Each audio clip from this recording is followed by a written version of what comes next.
നമസ്കാരം. ഡിജിറ്റൽ സർവകലാശാലയിൽ ഓരോ അഴിമതികളും പുറത്തു കൊണ്ടുവന്നിരിക്കുകയാണ് സിസ തോമസ്. നിലവിൽ തുടക്കത്തിൽ ഒരു റിപ്പോർട്ട് സിസ തോമസ് സർക്കാരിന് നൽകിയപ്പോൾ അന്ന് തന്നെ ഗവർണർ DGPക്ക് ഒരു റിപ്പോർട്ട് കൈമാറിയിരുന്നു, അന്വേഷിക്കണമെന്ന് ആവശ്യപ്പെട്ടുകൊണ്ട്. എന്നാൽ അതിൽ ഇതുവരെ ഒരു നടപടിയും സർക്കാർ എടുത്തിട്ടില്ല എന്നതുകൊണ്ട് തന്നെയാണ് ഗവർണർ CBI അന്വേഷണത്തിന് ശുപാർശ ചെയ്യുന്നത്. കേന്ദ്ര ഏജൻസി എത്തുന്നതോടെ ഡിജിറ്റൽ സർവകലാശാല വരും നാളുകളിൽ വാർത്തകളിൽ ഇടം പിടിക്കുമെന്ന് മാത്രമല്ല, CBI ക്ലിഫ് ഹൗസിൽ വരെ എത്തുകയും ചെയ്യുമെന്നതിൽ സംശയമില്ല. കാരണം വലിയൊരു അഴിമതിയാണ് ഡിജിറ്റൽ സർവകലാശാലയിൽ നടന്നിരിക്കുന്നത്. അത് മാത്രമല്ല, പ്രോ വൈസ് ചാൻസലർ എന്ന നിലയിൽ മുഖ്യമന്ത്രിയാണ് അതിന് ഉത്തരം നൽകേണ്ടത്. അതുകൊണ്ട് തന്നെയാണ് പിണറായി സർക്കാരിന് സിസ തോമസിനോട് ഇത്ര ദേഷ്യവും വൈരാഗ്യവും. CBIക്ക് അതോടെ കൺട്രോളർ ആൻഡ് ഓഡിറ്റർ ജനറലിനും ഗവർണർ അന്വേഷണത്തിന് ശുപാർശ കത്ത് കൈമാറുകയും ചെയ്തത് ഡിജിറ്റൽ സർവകലാശാലയിലെ ഗവേഷണ പദ്ധതികളിൽ കോടികളുടെ തട്ടിപ്പിനെ കുറിച്ച് അറിഞ്ഞതോടെയാണ്. മുഖ്യമന്ത്രി പിണറായി വിജയൻ പ്രോ ചാൻസലറായ ഡിജിറ്റൽ സർവകലാശാലയിലെ ഉദ്യോഗസ്ഥർ കടലാസ് കമ്പനികൾ രൂപീകരിച്ച് കോടികളുടെ ഗവേഷണ പദ്ധതികൾ നടപ്പാക്കുന്നതായി മുൻ വൈസ് ചാൻസലർ സിസ തോമസ് സമർപ്പിച്ച റിപ്പോർട്ടിൽ വ്യക്തമായി തന്നെ പറയുന്നുണ്ട്. ഫണ്ടുകൾ അനുവദിച്ച ശേഷമാണ് കമ്പനികൾ രൂപീകരിക്കുന്നത്.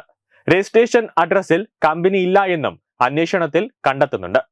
ഒരു കമ്പനിയുടെ തലപ്പത്ത് ഉള്ളത് സ്പ്രിംഗ്ലർ ഇടപാടിൽ മുഖ്യമന്ത്രി പിണറായി വിജയനെ കുറ്റവിമുക്തനാക്കിയ അന്വേഷണ കമ്മീഷൻ ചെയർമാനാണ്. ഗ്രാഫിൻ ഗവേഷണ വികസന പദ്ധതിക്കായി കേന്ദ്ര ഇലക്ട്രോണിക്സ് മന്ത്രാലയവും സംസ്ഥാന സർക്കാരും സംയുക്തമായി നൽകിയ 94.85 കോടി രൂപയുടെ fund India graphene engineering and innovation centre എന്ന കമ്പനിക്കാണ് അനുവദിച്ചത്. പിന്നീട് ഒരു തിരുത്തൽ ഉത്തരവ് പുറപ്പെടുവിക്കുകയും കേരള ഡിജിറ്റൽ സർവകലാശാലയെ നിർവഹണ ഏജൻസിയായി നിയമിക്കുകയും ചെയ്തു. കേന്ദ്ര ഫണ്ട് അനുവദിച്ച ശേഷമാണ് IGEIC കമ്പനി രജിസ്റ്റർ ചെയ്തതെന്ന് മുൻ വൈസ് ചാൻസലർ സിസ തോമസിന്റെ അന്വേഷണത്തിൽ കണ്ടെത്തുന്നു. തിരുവനന്തപുരം ആയുർവേദ കോളേജിന് സമീപം അംബുജവിലാസം റോഡിലെ വിലാസത്തിൽ അങ്ങനെ ഒരു കമ്പനി ഇല്ല എന്നും അന്വേഷണത്തിൽ സിസ തോമസ് കണ്ടെത്തുകയാണ്. അന്വേഷണത്തിന് തൊട്ടു പിന്നാലെ കമ്പനിയുടെ വെബ്സൈറ്റിൽ നിന്ന് ഈ മെയിൽ വിലാസം പെട്ടെന്ന് തന്നെ അവർ ഡിലീറ്റ് ചെയ്ത് കളയുകയും ചെയ്തു. ഓരോ അന്വേഷണ റിപ്പോർട്ടിലും വ്യക്തമായ ഓരോ തെളിവുകളും സിസ തോമസ് നൽകിയ റിപ്പോർട്ടിലുണ്ട് എന്നതാണ് യാഥാർത്ഥ്യം. സർവകലാശാലയിൽ സാമ്പത്തിക ക്രമക്കേടുകൾ ഉണ്ട് എന്നും CAG അത് ഓഡിറ്റ് നടത്തണമെന്നും അതിന്റെ ഒരു ഓഡിറ്റ് റിപ്പോർട്ട് വേണമെന്നും സിസ തോമസ് സർക്കാരിനോട് രേഖാമൂലം ആവശ്യപ്പെട്ടുവെങ്കിലും CAGക്ക് കൈമാറിയില്ല. ഇതേ തുടർന്നാണ് ഗവർണർക്ക് സിസ റിപ്പോർട്ട് കൈമാറിയത്. സർവകലാശാലയിൽ താത്കാലിക വൈസ് ചാൻസലർ ആയിരിക്കെയാണ് സിസ തോമസ് സർവകലാശാലയിൽ വിശദമായ അന്വേഷണം നടത്തി വിവരങ്ങൾ ശേഖരിച്ചത്.